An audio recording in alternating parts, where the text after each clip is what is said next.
வணக்கம். கோயம்புத்தூர்லேருந்து நான் உங்கள் இன்ஜினியர் சச்சின். இப்போ நம்ம இருக்கிறது கோயம்புத்தூர் செட்டிப்பாளையம்ல இருக்கிற நம்ம கன்ஸ்ட்ரக்ஷன் சைட். இது ஒரு 3 பெட்ரூம் ஹால் கிச்சன் டைனிங் உள்ள ரெசிடென்ஷியல் பில்டிங். இப்போ இந்த ப்ராஜெக்டில் சில் லெவல் வரைக்கும் பிரிக் ஒர்க் கம்ப்ளீட் ஆகி லிண்டல் லெவல் பிரிக் ஒர்க் நடந்துகிட்ருக்கு. இந்த ஸ்டேஜில் நம்ம இப்போ வரைக்கும் என்னென்ன ஒர்க்ஸ்லாம் பண்ணியிருக்கோம் அப்படிங்கிறத பார்க்கலாம். முக்கியமாக ஃபஸ்ட் டைம் ஹோம் கன்ஸ்ட்ரக்ட் பண்ணுற ஒரு வீட்டின் உரிமையாளர் இனிஷியலாக ஒரு பட்ஜெட்குள்ளே இந்த பில்டிங்கை கம்ப்ளீட் பண்ணணும்னு பிளான் பண்ணிவிட்டு அண்டர் கன்ஸ்ட்ரக்ஷன் ப்ராக்ரஸ் ஆகிட்டு இருக்கும்போது எந்தெந்த விஷயங்களால் இன்ஃப்ளூயன்ஸ் ஆகி அந்த சேஞ்சஸ்லாம் செய்து அதனால கன்ஸ்ட்ரக்ஷன் காஸ்ட் இன்க்ரீஸ் ஆகுது. ஆக்சுவலாக அது அவசியமான சேஞ்சஸ் அவர் செய்கிறாரா, ஏன் ஒரு இன்ஃப்ளூயன்ஸ் ஆகிறதுக்கான சான்சஸ் இருக்குது அப்படிங்கிறதையும் இந்த வீடியோவில் டிஸ்கஸ் பண்ணலாம் வாங்க. நாங்கள் சைலண்ட் வேலி கன்ஸ்ட்ரக்ஷன் இது வரைக்கும் 100+ residential buildings, commercial and industrial buildings சக்ஸஸ்ஃபுல்லாக கன்ஸ்ட்ரக்ட் பண்ணி கம்ப்ளீட் பண்ணியிருக்கிறோம். அது மாதிரி இருக்கிறதுல மேக்ஸிமம் ஆஃப் த ப்ராஜெக்ட்ஸ் நம்மளுக்கு எப்படி வரும் அப்படின்னு சொன்னால் ரெஃபரல் ப்ராஜெக்ட்ஸாக தான் இருக்கும். ஒரு கன்ஸ்ட்ரக்ட் பண்ணியிருப்போம், அந்த பில்டிங்கோட கிளைண்ட் சொல்லி தான் அடுத்த ப்ராஜெக்ட் வர மாதிரி இருக்கும். பர்டிகுலராக இந்த பில்டிங் நம்மளோட யூடியூப்ஸ் வீடியோ மட்டுமே பார்த்துட்டு அப்புறம் நம்மளை அப்ரோச் பண்ணி அப்புறம் நம்ம சைட் விசிட்லாம் பண்ணி நம்மளோட ஒர்க் பிடிச்சிருந்ததால் இந்த கன்ஸ்ட்ரக்ஷனை நம்ம செய்துட்ருக்குறோம். ஸோ அதனாலேயே என்னென்ன ப்ளஸஸ்லாம் எங்ககிட்ட இருந்ததால் இவங்க இந்த ப்ராஜெக்டை எடுத்துருக்குறாங்க, இப்போ எப்படி இந்த ஒர்க் போயிட்டுருக்கு அப்படிங்கிறதையும் வாங்க பார்க்கலாம். செட்டிப்பாளையம்ல லொக்கேட் ஆகிருக்கிற நம்ம கன்ஸ்ட்ரக்ஷன் சைட் இது ஒரு சவுத் ஃபேஸிங் சைட், 30/60 உள்ள சைட். இங்கே ஸ்டேர் கேஸ் வரப்போகுது. சவுத் ஃபேஸிங் சைட்டுக்கு east facing main door provide பண்ணியிருக்கோம். இது ஒரு 5 feet மெயின் டோர். மெயின் டோருக்கு எக்ஸாக்ட்லி ஆப்போசிட்டில் லிவிங் ரூமில் ஒரு டால் விண்டோ ப்ரொவைட் பண்ணியிருக்கிறோம். இப்போ ஒரு என்ட்ராய் வர இடத்துல டால் விண்டோ வரப்போகுது. இது ஒரு 16/16 லிவிங் ரூம். சவுத் வெஸ்ட்டில் ஒரு பெட்ரூம், அட்டாச் டாய்லெட். இது puja room. Immediately right side main டோருக்கு பூஜா ரூம். பூஜா ரூமுக்கு பேக் சைடில் டாய்லெட் வரதால் ஒரு 2 walls க்ரியேட் பண்ணி சென்டரில் ஒரு வாய்டு இது பண்ணியிருக்கோம் between toilet and puja room. Living ரூம்லேருந்து இது லிவிங் ரூம் 16/16. லிவிங் ரூமுக்கு அட்ஜசண்ட்டாக என்ட்ராகிற ஒரு 10/16 பெட்ரூம், அட்டாச் டாய்லெட், தென் கிச்சன், ஒரு 10/8 கிச்சன், ஒரு ஸ்டடி ரூம், டைனிங்லேருந்து வெளியே எக்ஸிட் ஆகிறோம். நார்த் சைடு எக்ஸிட் ஆகிற இடத்துல ஒரு சம்ப் லொக்கேட் பண்ணியிருக்கிறோம். நார்த் ஈஸ்ட் கார்னர் ஜலமூலையில். இது ஃப்ளை ஆஷ் பிரிக்கில் பண்ணியிருக்கிறோம். அதுக்கு நம்ம சிக்கன் மெஷ் வச்சு பிளாஸ்டரிங்காக ப்ராக்ரஸ் நடந்துகிட்ருக்கு. இதில் அவுட்டரில் ஒரு டாய்லெட்டையும் இங்கே ப்ரொவைட் பண்ணியிருக்கிறோம். நார்த் ஈஸ்ட் கார்னரில் ஒரு போர்வெல் இருக்குது. இப்போ இது காலம் பண்ணியிருக்கோம். காலமுக்கு அங்கங்கே நம்ம அந்த ஸ்க்ராட்ச் பண்ணி பிளாஸ்டரிங்க்கு சப்போர்ட்டிவாக இருக்கணும் அப்படிங்கிறதுக்காக நம்ம அந்தந்த டைமில் ஒர்க் பண்ணியிருக்கிறோம். மேக்ஸிமம் இந்த பில்டிங்கில் எல்லாமே 1.25 காலம்ஸ் தான் யூஸ் பண்ணியிருக்கிறோம். பட் இது எதுவுமே ஒரு ஸ்டாண்டர்டான சைஸ் கிடையாது. நம்ம ஸ்ட்ரக்சரல் ட்ராயிங்ஸ் தான் ஃபாலோ பண்ணியிருக்கிறோம். மேபி சைஸ் ஆஃப் காலம் சேமாக இருந்தாலும் அதோட ரெயின்ஃபோர்ஸ்மெண்ட் டீட்டெயில்டு வேறு.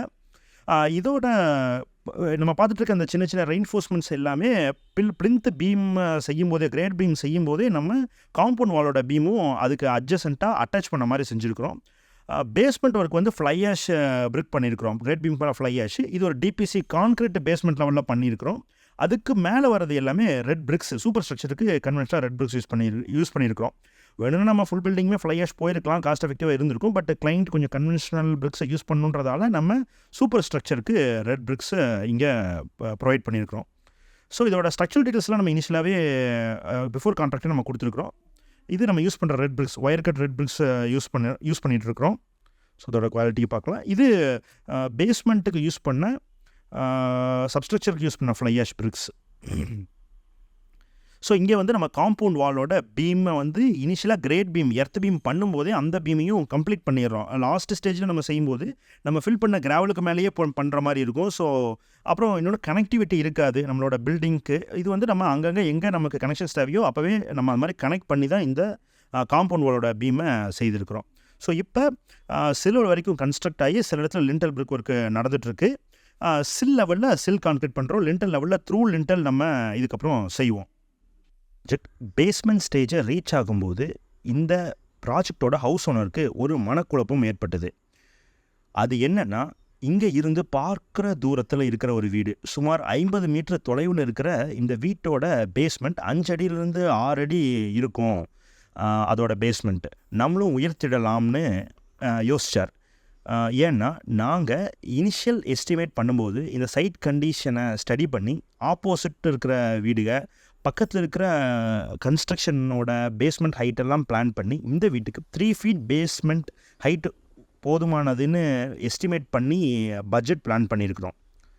அப்புறம் இந்த பேஸ்மெண்ட் லெவலை பற்றி இன்க்ரீஸ் பண்ணுறதுக்காக அவர் சொல்லும்போது already septic tank and sump டேங்க்லாம் நம்ம கட்டிட்டதால் அதையும் ரைஸ் பண்ணணும். பேஸ்மெண்ட் ரைஸ் ஆகும்போது அட்ஜசண்ட்டாக வர காம்பவுண்ட் வாலோட உயரமும் ரைஸ் ஆகும். இப்படியெல்லாம் பார்க்கும்போது ₹1,00,000 மேலே அதிகமானாலும் எனக்கு அதை பற்றின பிரச்சனை இல்லை, இன்க்ரீஸ் பண்ணலான்னு ஹவுஸ் ஓனர் யோசித்தார். இப்படி ப்ராஜெக்டோட மிடில் ஸ்பெசிஃபிகேஷனில் சேஞ்சஸ் பண்ணும்போது பட்ஜெட் இன்க்ரீஸ் ஆகும். ஆனால் நம்ம ஹவுஸ் ஓனர் 1 lakhக்கு மேலே இன்க்ரீஸ் ஆனாலும் பரவாயில்ல, நான் பட்ஜெட்டில் சேஞ்ச் பண்ணுறேன் அப்படின்னு சொன்னார். இது அவரோட உறவினர்கள் சைட் விசிட் பண்ணதுக்கப்புறம் கொடுத்த ஒப்பீனியனால் ஏற்பட்ட கன்ஃபியூஷனாக இருக்கும்னு நான் நம்புகிறேன். இப்படி பட்ஜெட்டில் இருந்து டீவியேட் ஆகும்போது கன்ஸ்ட்ரக்ஷன் நல்ல முறையில் ஃபினிஷிங் மெட்டீரியல்ஸை யூஸ் பண்ணி கம்ப்ளீட் பண்ணுறத பாதிக்கும் அப்படிங்கிறது எங்களோட எக்ஸ்பீரியன்ஸ்லேருந்து நாங்கள் தெரிஞ்சுக்கிட்டது. ஃபஸ்ட், இந்த பேஸ்மெண்ட் ரைஸ் தேவையற்றதா அப்படிங்கிறத ஒரு இன்ஜினியரிங் பாயிண்ட் ஆஃப் வியூவிலிருந்து பார்ப்போம் வாங்க. இந்த லேஅவுட் ஒரு ஸ்டேட் ஹைவேலேருந்து என்ட்ராகாமல் லொக்கேட் ஆகிருக்கு. ஸ்டேட் ஹைவேலேருந்து எக்ஸாக்டாக ஒரு 100 meters வந்த உடனே இது வந்து ஒரு ஆஸ்பால்ட் ரோடு, தார் ரோடு. இதில் இருந்து ஒரு 3 sides தள்ளி கிராவல் ரோடு, இதுக்கு இன்னும் ஆஸ்பால்ட் தாரிங் பண்ணலை. ஸோ இப்படி ஒரு ரோடில் என்ட்ராகி நம்ம சைட்டு 3 sides அடுத்து 4th சைட்டாக நம்ம சைட் லொக்கேட் ஆகிருக்கு. இது கிராஜுவலாக அப்ஹில் இருக்குது. தார் ரோட்லேருந்து நம்ம என்ட்ராகும்போது நம்ம அப்ஹில் பண்ணுறோம், மேல் நோக்கி தான் அந்த ரோடு இருக்குது. இப்போ மழை பெஞ்சு தண்ணி போகிறது எல்லாமே நம்மளால் பார்க்க முடியுது. ஏன்னா தண்ணி இங்கே ஸ்டாக்னட் ஆடுற வாய்ப்பே இல்லை. இது ஒரு டெட் எண்ட் சைட்டாக தான் இருக்குது. இந்த டெட் எண்ட் ரோடாக இருக்குது, இதுக்கப்புறம் இதாக இருக்குல்ல. இந்த சைட்டோட லெஃப்ட் கார்னருக்கும் ரைட் கார்னருக்குமே 2 feet லெவல் டிஃப்ரென்ஸ் இருக்குது. அதை இங்கே நம்ம ஒரு விஷுவலாகவே பார்க்கலாம். ஹைட்டை வந்து நம்ம டிசைட் பண்ணுறதுல ஸோ நம்ம இந்த சைட்டை ரொம்ப ஒரு லெவல் இன்க்ரீஸ் பண்ணாலும் ரேம்ப் கார் ஏறக்கலாமே கஷ்டமாக தான் இருக்கும். இப்போ இந்த கேப்பில் இருக்கிற இந்த பில்டிங் தான் நான் இப்போ சொன்ன பில்டிங். இந்த பில்டிங் வந்துட்டு ரோடுக்கு கீழே இருக்குது. ஸோ அதோட கிரவுண்ட் ஃப்ளோரோட ரூஃப் லெவலும் நம்ம ப்ராஜெக்ட் நம்ம இந்த சைட்டோட பேஸ்மெண்ட் லெவலும் ஈக்குவலாக இருக்குது. அது விஷுவலாக பார்த்தா தெரியாது, நாங்கள் டிஜிட்டல் சர்வே பண்ணியே பார்த்துருக்குறோம். ஏன்னா அந்த அளவுக்கு கிராஜுவலாக சைட்டு லெவல் டிஃப்ரென்ஸோட அமைஞ்சிருக்கு. இதை இனியும் நம்ம விஷுவலாக பார்க்கணுன்னா நம்ம சைட்டுக்கு நார்த் சைடு இருக்கிற இந்த எல்லோ பில்டிங்கை ஜஸ்ட்டு பாருங்கள். இதோட சில்லருக்கு கீழே, விண்டோ மட்டத்துக்கு கீழே ஒரு ரெட் லைன் இருக்குது, அந்த மார்க்கை கவனிங்க. லெஃப்ட் சைடு இருக்கிற கிரவுண்ட் லெவல்லேருந்து அந்த மார்க் எவ்வளோ ஹைட்டில் இருக்குது. அதே கேட்டுக்கு பக்கத்தில் வரும்போது கேட்டோட கிரவுண்ட் லெவல்லிருந்து அந்த சில் லெவல் என்ன ஹைட்டில் இருக்குன்னு விஷுவலாகவே இவ்வளோ பெரிய டிஃப்ரென்ஸ்.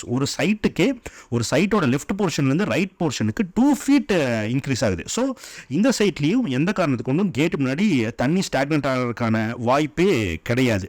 அப்படி இருக்கும் பட்சத்தில் இது மாதிரி சைட்ஸ்க்கு நம்ம பேஸ்மெண்ட் லெவலை ஃபிக்ஸ் பண்ணும்போது ஃபியூச்சர் டாரிங் எத்தனை டைம் வரப்போகுது.